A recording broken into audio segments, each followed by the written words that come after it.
Pagpalang araw, kaibigan.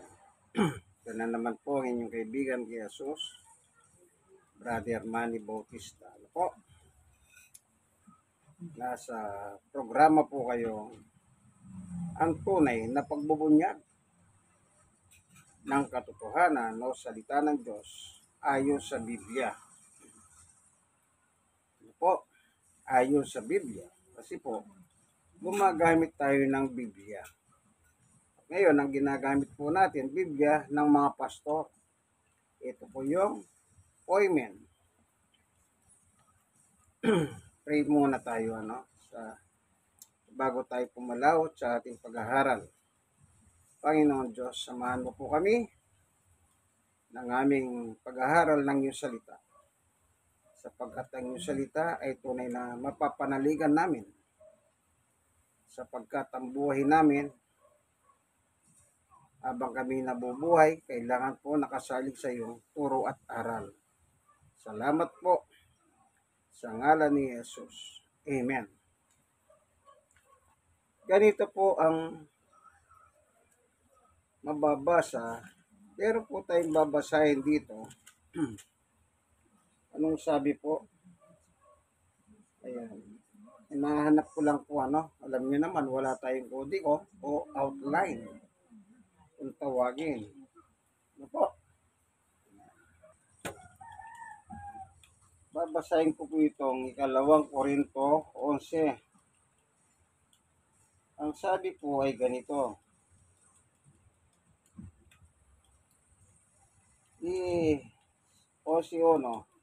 Ipagpahumanin ninyo ang aking kaunting kahangalan. 2. Nag-aalala ako sa inyo tulad ng pag-alala ng Diyos. Ang katulad ninyo ay isang malinis na dalaga. Ipinakipagtipan ko sa inyong isang lalaki, walang iba kundi si Kristo. Yes. Ngunit nag-aalala ako, baka malaso ng inyong isipan at mailayo kayo sa tapat at dalisay na pananampalataya kay Kristo, tulad ni Eva na nalinlang ng ahas. Yan. Ang paksa natin, kaya po tayo nalaglag sa kasalanan dahil po dito sa kay Eva, ang ating pagkahulog sa kasalanan. Ang unang tao po ay walang iba kundi si Adan. Nang nakita ng Diyos na walang makakasama si Adan, kasi po mga hayop ang kasama niya sa parang.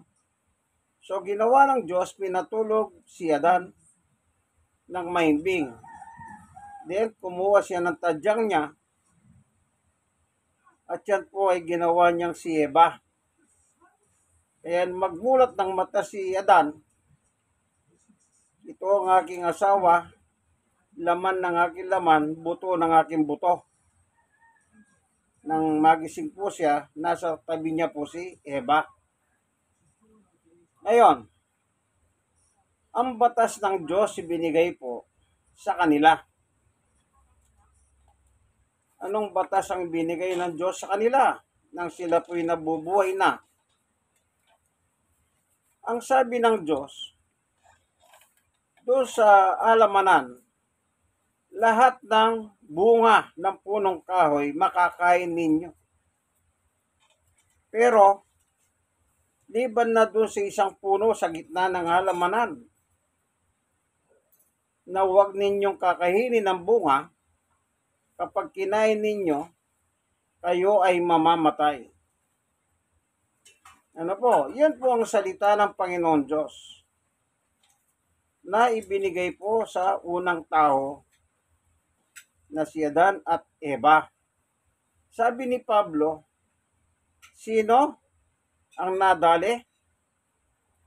Ulitin nga natin, nakalagay dito, babasahin ko,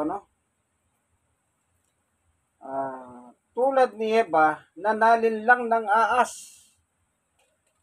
So, ang nalin lang po o nagayuma ni Satanas ay si Eva, hindi po si Adan. Ano po? Nung kunin po yung bunga, pinakain po si Adan. Okay? Baka sabihin niyo, bakit ka nagkukwento? Di basahin natin. Ano po? Basahin natin. Ayaw nyo ba? Meron konting kwento? Sa chapter 3 ng Genesis.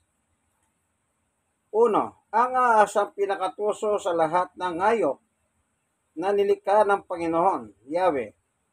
Isang araw, tinanong nito ang babae, totoo bang sinabi ng Diyos na huwag kayong kakain ng anumang bungang kahoy sa alamanan? Yung babae po doon na tinutukoy, wala pong iba kundi si Eva. So, nagtatanong yung aas. Dos, sumagot ang babae, maaari naming kainin ang anumang bunga sa alamanan. Tres, huwag lamang ang bunga ng puno na nasa gitna niyahon. O yun. Sinabi ng Diyos na huwag naming kakainin ni iipuhin man ang bunga nito. Kung kami raw ay kakain nito, mamamatay kami. Kasi ninyo salita ni Eva, kung kami raw ay kakain nito, mamamatay kami. Merong salitang raw. Siyempre, ang binili na ng Diyos si Adan. Then, ang binili na naman ni Adan si Eva. Kaya sabi ni Eva, raw. Ano po? 4. Ngunit sinabi ng ahas, hindi totoo yan. Hindi kayo mamamatay. 5.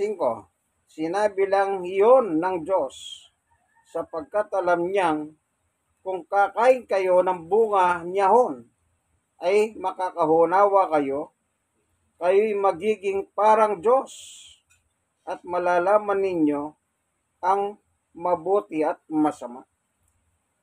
6. Ang punong kahoy ay napakaganda sa paningin ng babae at sa palagay niya masarap ang bunga nito. Naisip din niya na kahanga-hanga ang maging marunong. Kaya't pumitas siya ng bunga at kumain nito. Binigyan niya ang kanyang asawa at kumain din ito. 7. Nagkaroon nga sila ng pagkahunawa matapos kumain. Noon nila nalaman na sila'y ubad. Kaya't kumuha sila ng mga dahon ng higos, pinagtahi-tahi nila ang mga ito at ginawang pangtakip sa katawan. Ayan. Nabuksan ng kanilang unawa. Nang kumain sila ng bungang kahoy sa gitna ng halamanan na ipinagbawal ng Panginoon Diyos. Alam niyo po ba anong kasalanan nila doon? Hindi dahil kinain nila yung bunga. Hindi po yon. Kaya sila nagkasala, yung salita ng Diyos na huwag kayong kakain. Isipin niyo po ito lahat ng bunga, makakain ninyo lahat yan. Maliban sa isa. Doon po nakapulupot ang aas na si Satanas. Matamis manalita si Satanas. Kasi mandaraya, manloloko.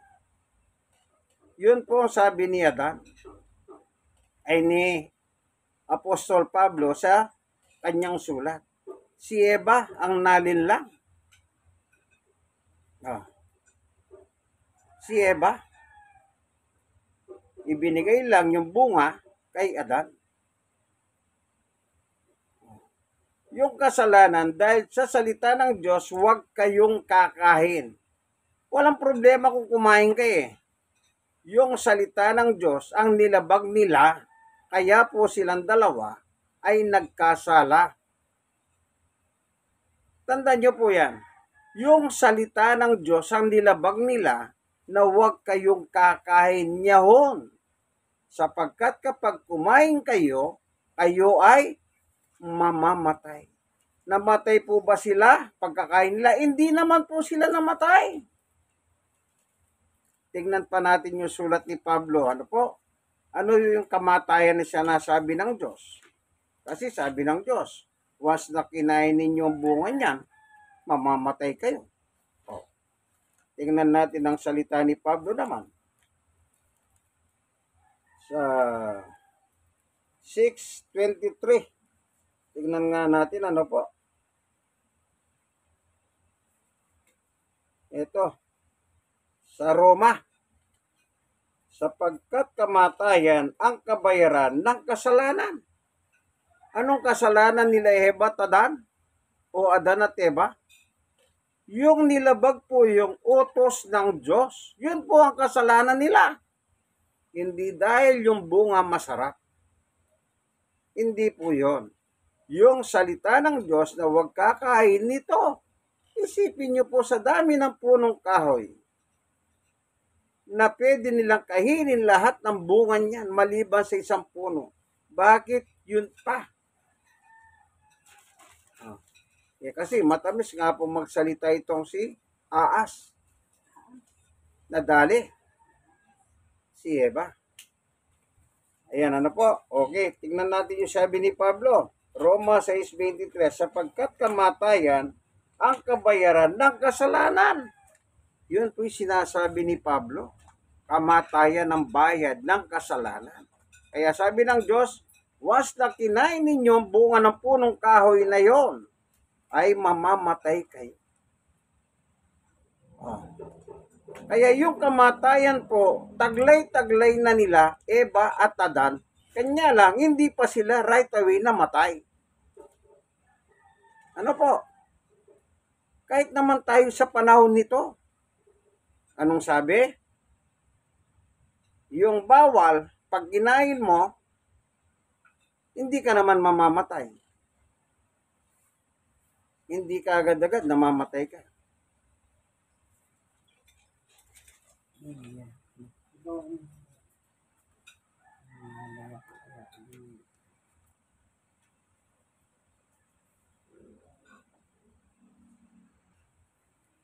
Kaya tandaan po ninyo, kapag yung ayaw ng Diyos at ginawa mo, ikaw ngayon ay nagkasala, pero hindi ka kagad mamamatay. Di sana namatay na si Eva at Adan, bumalagta na sana sila. Hindi po eh.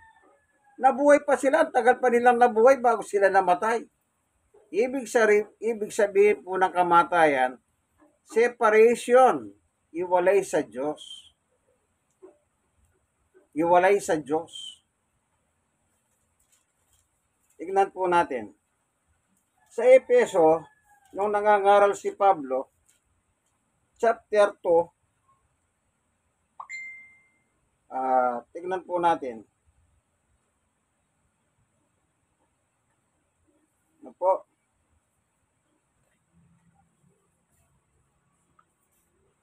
Nohoy nabubuhay kayo sa mundo na walang pag-asa at walang Diyos. Itong mga taga-Efeso, sinabihan ni Apostol Pablo na sila'y nabubuhay sa mundong ito, walang pag-asa at walang Diyos. Bakit po ganon? Nabubuhay ka pala sa lupa, wala kang pag-asa, wala kang Diyos. Bakit ganon? Ito po ang dahilan. Sa chapter 2, verse 1 and 2. Noong unay patay kayo dahil sa inyong mga pagsuway at mga kasalanan. Yun. Si Eva at Adan, nadali si Eva, sumuway siya sa utos ng Diyos na huwag kayong kakain ng bunga ng punong kahoy na ito. Once na kainin ninyo, mamamatay kayo. Ayun po. Dahil po nabubuhay sila sa kasalanan, noon, wala kayong pag-asa, wala kayong Diyos. Ibig sabihin po, kapag nabubuhay ka po sa pagsuway mo sa Diyos, ikaw ay separated sa Diyos. Kaya wala kang pag-asa, wala kang Diyos. Kung dumating ang punto na ikaw ay mamamatay talaga, wala kang talagang pag-asa. Kahit ipagdasal ka pa ng iyong mahal sa buhay dito sa lupa, ng pahulit-ulit, kada taon, wala na pong kwenta yun. Tandaan po ninyo, wala nang kwenta. Ano po? Kaya yung sinabi ng Diyos, huwag kayong kakain yahon. Pero matalino po ang dyablo. Ano sabi niya? Pinakatuso sa lahat ng nilalang ng Diyos. Pinakatuso. Natuso. Nadali ang babae. Sino yon? Si Eva. Kaya sila po ay nahulog sa kasalanan. Dahil po sa kagagawan ng ahas na tuso. Pinakatuso sa lahat ng nilalang ng Diyos. Ano po ba ang title ni Satanas? Dito po sa Revelation, iba na po nakalagay. Sa Genesis chapter 3, yung binasa natin kanina, aas lang ang nakalagay. Pero dito po sa chapter 12, basahin natin, ano? Sa Pahayag 12:9, itinapo ng napakalaking dragon ang matandang haas na tinatawag na Diablo at Satanas na nandaraya sa buong sanlibutan. Itinapos siya sa lupa kasama ang lahat ng kanyang mga kampon. Matanda na po siya rito, dragon na. Nagsimula sa ahas, naging dragon. So maliwanag po, ano? Dragon, matandang haas. Pag matandang haas pala, dragon. Alam niyo po ba, 2024, ano po yung 2024 sa kalendaryo natin? Year of Dragon. Ingat po kayo. Kaya sabi ko nung makita ko po sa Facebook, Year of Dragon. Ibig sabihin, taon ni Satanas. Hallelujah. So, ibig sabihin, itong buong 2024, taon ni Satanas. Ang sabi rito, tinapon sa lupa. Ano pang sabi ni Pedro? Bukod sa dragon, matandang ahas. Si Pedro naman po, ibang kanyang description kay Satanas. Anong sabi naman ni Pedro? Basahin natin. Sa unang Pedro 5:8, maging handa kayo at magbantay. Ang dyablo na kahaway ninyo ay parang lehong umuhungal at alihaligid na naghahanap ng malalapat. O ano naman ang sabi ni Pedro? Parang leon na naghahanap ng malalapat. Saan po siya maghahanap? Siyempre dito sa lupa. Sa Revelation naman, chapter 12, verse 9, siya maghahanap ng kanyang madadaya. Natural, dito rin po sa lupa. Ano po? Dragon. Taon ng dragon. Kaya mag-ingat po kayo. Taon ni Satanas pala. Hallelujah. Okay, balik tayo. Paano nagkasala ang Eva at Adan? Maliwanag po sa conversation nilang dalawa ni Satanas. Si Satanas po pala yung ahas, ano? Sa Revelation, pahayag. Matandang dragon. Ano po? Meron ako litrato yan eh. Sa susunod pakikita ko. Opo. Kaya dito po, nang magkasala sila, hindi naman po sila nabuwal at namatay. Nabuhay pa po sila ng matagal na po. At saka lang sila namatay physically. Pero spiritually, yun po yung separation na sinasabi ni Pablo na wala kayong Diyos, na wala kayong pag-asa. Kasi nga po, nabubuhay sila noon na nasa ilalim po sila ng kapangyarihan ni Satanas. Doon sa Efeso chapter 2 verse 2, doon naman po nakasulat na yung nabubuhay pala sa kasalanan, sila po ay nasa ilalim ng kapangyarihan ng, babasahin ko na po, no? Mas magandang basahin natin, no? Efeso 2:2. Sinunod ninyo noon ang masamang takbo ng mundong ito,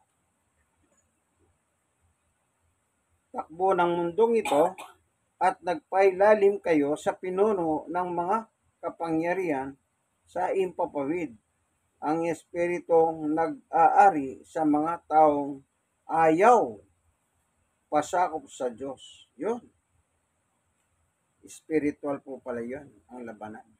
Ano po?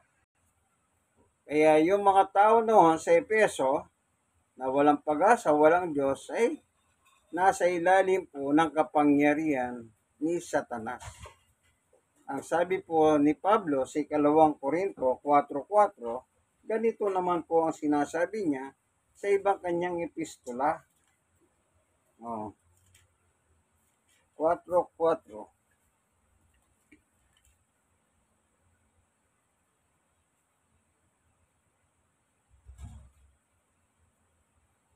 Hindi sila sumampalataya sapagkat ang kanilang isip ay binulag ng Diyos ng kasamahan ng daigdig na ito upang hindi nila makita ang liwanag ng magandang balita tungkol sa kalwalatian ni Kristo na siyang larawan ng Diyos. Yon.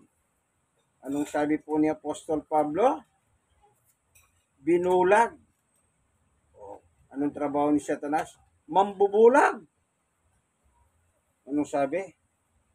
Hindi sila sumampalataya sapagkat ang kanilang isip ay binulag ng Diyos. Small d. Na kasamahan ng daigdig na ito. Meron po palang Diyos na umiiral dito sa lupa na ari ng mga masama. Sino po yun? Si Satanas.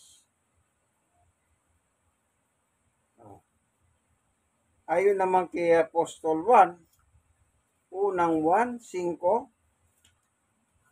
basahin po natin.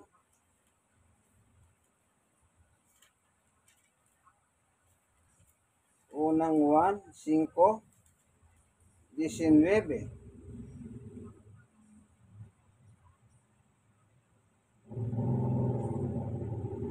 Ang buong sanlibutan ay nasa kapangyarihan ng dyablo. Kita niyo po. The entire universe, ang binubuo ng sanlibutan tayong mga tao. John 3:16. Tayo po yung mga taong binubuo ng sanlibutan. Nasabi po dito sa unang 1:5-19, ang buong sanlibutan ay nasa nasa kapangyarihan ng dyablo. Kaya tayong mga tao, mula nung ipinanganak tayo, hanggang lumalaki tayo ay anak ng dyablo. Kaya lang po tayo nabaligtad ng lalagyan na naging anak ng Diyos nang tayo po ay mapangaralan tungkol kay Jesus, ang ating tagapagligtas. Kaya yung mga kausap na tao ni Apostol Pablo noon sa Corinto, yun po ay comparison lang po. Kasi yung na-convert niya, baka kayo. Ayan, may babala. Baka masayang yung pinaghirapan nga naman ni Pablo sa kanila na gaya naman ni Eva na nalinlang ng dyablo. Na po, basahin nga natin Ikalawang Korinto chapter, ano na ba?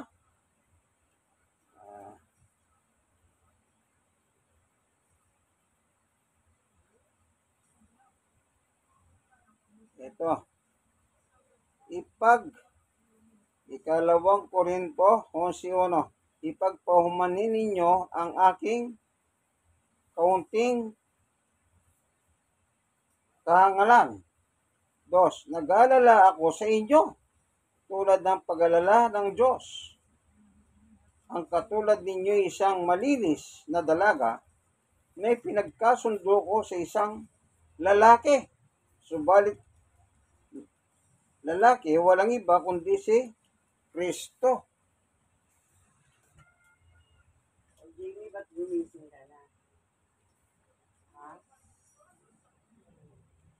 Ngunit sa 3, nag-aalala ko baka malaso ng inyong isipan at may layo kayo sa tapat at dalisay na pananampalataya kay Kristo tulad ni Eva na nalinlang ng ahas. Sapagkat 4, malugod ninyong tinatanggap ang sino mang dumarating at may Jesus na ipinangangaral na iba sa ipinangangaral namin. Tinatanggap ninyo ang Espiritu at aral na iba sa itinuro namin sa inyo. Ayun. Yun po palang dahilan,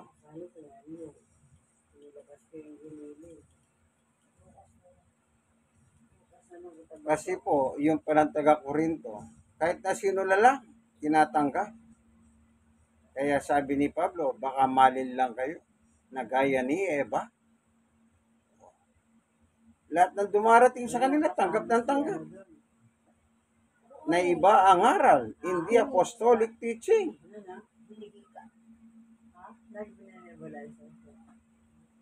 Purihin ang Panginoon. Napakahirap po pala ang pananampalatayang hindi po nakasalig sa Biblia. Kailangan po pala nakasalig sa Biblia ayon sa autoro at aral ng mga apostol ng Panginoong Jesucristo. Praise the Lord. God is good all the time. Po, nag-iingat po tayo. Okay, balikan natin si Eva. Yung salitang wag, yan ay salitang pahutos. Sino po naghutos kay Eva? Ay kay Adan? Ang Diyos. Kasi po, si Adan ang kausap ng Diyos. So, ibig sabihin, kaya raw, sabi ni Eva, malamang sinabi ni Adan kay Eva yung mga sinabi ng Diyos sa kanya. Kaya nung nagkaroon po sila ng pag-uusap ng tusong, pinakatuso, na has, raw, sabi ni Eva. Pero sabi nga ng tuso, ay hindi totoo yan. Kita nyo po. Binaligtad niya ang utos ng Diyos. So, ano po makikita nyo? Pinakikita lang ng kasulatan na sinungaling. Si Satanas. Ama ng mga sinungaling.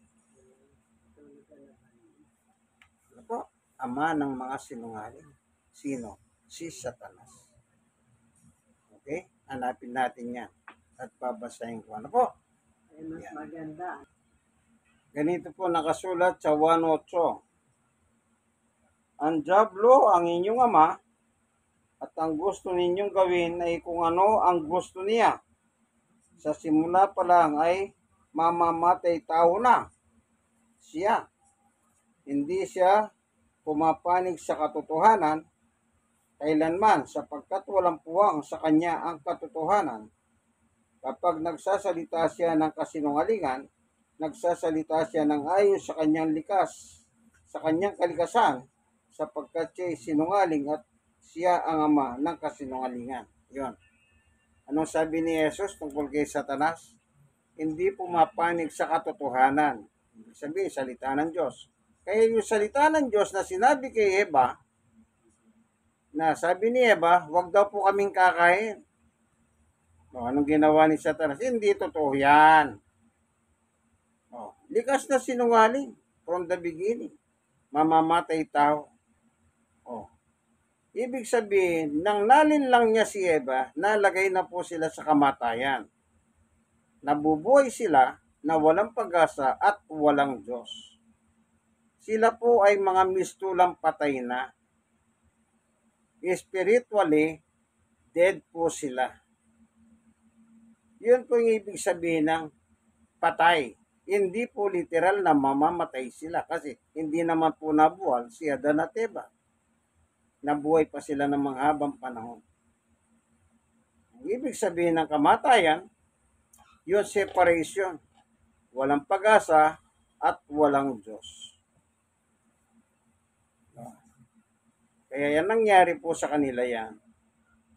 At yung kanilang, kasi ang kasalanan nandyan lang. Pumasok ang kasalanan nang labagin ni Adan at Eva yung batas ng Diyos. At pumasok po yung kasalanan. Tingnan natin ang sabi ni Pablo. Wala naman talagang kasalanan eh. Basahin ko po sa 5:12. Ang sabi ni Pablo sa Roma, ang kasalanan ay pumasok sa sanlibutan. Kita nyo po. Pumasok. Meron ng kasalanan pero hindi pa umi-entra yun. Hindi pa umiiral.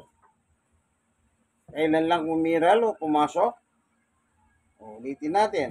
Ang kasalanan ay pumasok sa sanlibutan sa pamamagitan ng isang tao. Sino po yun? Si Adan. Kasi siya pong kausap ng Diyos. Yung isang tao, si Adan po yun. Hindi po si Eva yun. Bagamat si Eva po yun, nalinlang. Ano po? Ang kasalanan ay pumasok sa sanlibutan sa pamamagitan ng isang tao. At ang kamatayan ay pumasok sa pamamagitan ng kasalanan. Kailan po nangyari yung kamatayan? Sa kasalanan. Kaya lahat ng tao nagkasala. Kaya nasa ilalim sila ng kamatayan.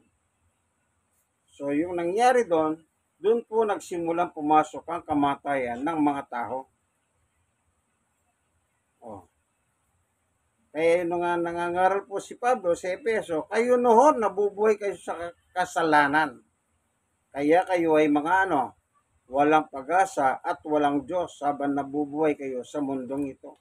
Kasi po nabubuhay sila sa kasalanan.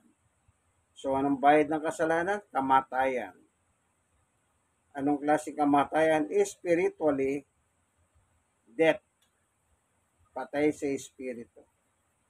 Lagi ko sinasabi, i-unplug mo yung ventilador. Mamamatay o hindi? Mamamatay. Pero i-plug in mo, mabubuhay. Ganyan po tayo. Nilikha tayo ng Diyos. Napakagandang layunin. Ano ang layunin ng Diyos? Ang paglalang niya sa tao. Ito po, meron nakalagay. Sa Efeso. Sa Efeso po natin basahin. Doon pa rin po, sa verse 10. Efeso 2:10. Kung ano tayo ngayon ay gawa ng Diyos. Sino may gawa sa atin? Ang Diyos. At sa pagkikipag-isa natin kay Kristo Jesus ay nilikha niya tayo para sa mabubuting gawa na inihanda niya noong una pa man upang gawin natin. Ayan. Ginawa pa ba natin yung mabubuti na gusto ng Diyos? Hindi. Habang tayo lumalaki, sabi ko nga po, pagkapanganak, habang lumalaki, nagiging pasaway po tayo. Kita nyo po yung mga naputukan na libentador ngayon. May edad-edad na rin yung iba eh. Yung iba talagang, yung 4 na taon po sa Central Luzon, pinutol po lahat yung daliri. Hallelujah. 4 na taon lang po. Wala na, habang panahon ng daladala niyang putol yung kanyang, wala siyang daliri. Eh, yung napanood naman kagabi, yung mga bata po, naglaro ng apoy. Mga lalaki. Eh, birthday pa naman ng nanay. Nakapulot ng hindi pumutok. Eh, naglalaro sila ng apoy. Pinakita po sa television eh. Nilagay sa apoy, nagapoy. Eh, pinipigilan nilang patayin yung apoy, sumabog. Oh, ano pong nangyari doon sa isa? Putol lahat ang kanyang daliri. Doon sa isang kanyang kamay. Sipin nyo, birthday pa ng nanay. Oh, maluwa-luwa siyang nagkukwento po sa balita kagabi. Ah. Kaya, yan po ang ano ng tao. Habang lumalaki, nagiging pasaway. Oh, may mga, dami na nga po nagsasabi, huwag niyong pulutin yan. Oh. Hindi bali po sana gagawin ng mga mahilig magpaputok ng libentador o anumang klaseng paputok. Pagkatapos po sana, diligan nila ng tubig para lahat ng kanilang mga pinaputok na hindi pumutok, mababasa ng tubig. Ano po? Para sa ganun, wala na pupulutin pa. Hindi po eh. Pagkatapos magagis ng mga paputok, wala nang pakialam. Kaya may madisgrasya o wala. Hindi rin po magandang pagtangkilik ng paputok. Nakakadisgrasya. Isipin niyo po yung 4 na taon sa Central Luzon at saka yung pinakita po sa telebisyon kagabi. Oh, yung pinakamatanda po na naglalaro kasama nila, 6 na taong gulang. O bata rin po yung mga naglalaro. O naputulan din po ng mga daliri. Eh di dala-dala na nila yon abang sila'y nabubuhay hanggang kamatayan nila. Eh kasi pag naputol po yung daliri, wala mang replacement. Walang replacement ng daliri. Pero pag dito ko lang naputol hanggang siko, meron pong replacement na yung i-replace po, may sariling daliri na rin yung gawa sa kahoy o tsaka mga bakal. Pero yung ito mismong daliri mo putol, wala na. Kaya yung yung tayong mga magulang po, ang pangunay may responsibilidad sa ating mga anak. Pangunahin natin po silang responsibilidad. Kaya yun nangyari kay Adan at Eva. Kailan daw pumasok ang kasalanan? Nang hindi po sundin ang utos ng Diyos ng unang tao na si Adan at Eva. Pumasok ang kasalanan sa pamamagitan ni Adan. Kaya lumaganap po ngayon ang kasalanan, lumaganap ang kamatayan sa mga tao. Kaya tayo po ay namamatay physically, pero bago tayo mamatay physically, unang munang namamatay sa atin yung ating spiritually na kalagayan. Yung hiwalay sa Diyos, walang pag-asa at walang Diyos sa mundong ito. Then, pangalawa na lang po yung physical death. Tandaan po ninyo, ang salita ng Diyos, hindi po siya nagbibiro. Pag sinabi ng Diyos, wag, utos ng Diyos, wag ka nang magmatigas ang ulo mo. Dahil, kahit anong gawin mo, hindi ka naman mananalo sa Diyos. Lagi ko nga po sinasabi, hindi pa tayo tao. Ang Diyos ay Diyos na. Ngayon tao na tayo, ang Diyos ay Diyos pa rin. Pag tayo ay wala na dito sa mundong ito, ang Diyos ay Diyos pa rin. Forever. Eternal. Ay everlasting. Walang hanggan. Wala siyang pasimula at wala siyang hanggan. Everlasting. Salamat, Panginoong Diyos, sa katotohanan na ibinahagi mo sa amin sa pagkakataon na ito, na iyang kasalanan po pala ay paglabag sa iyong mga hutos. Maliwanag po sa Biblia na aming binasa. Nawa ang mga manonood ng bidyong ito, kung sila man po ay may dalang bigat sa buhay, yung pagalingin sila. Yung paghahanin ng buhay. Kung mayroon mga sakit, yung pagalingin po sila. Tunay nga po sa iyo ay wala pong imposible.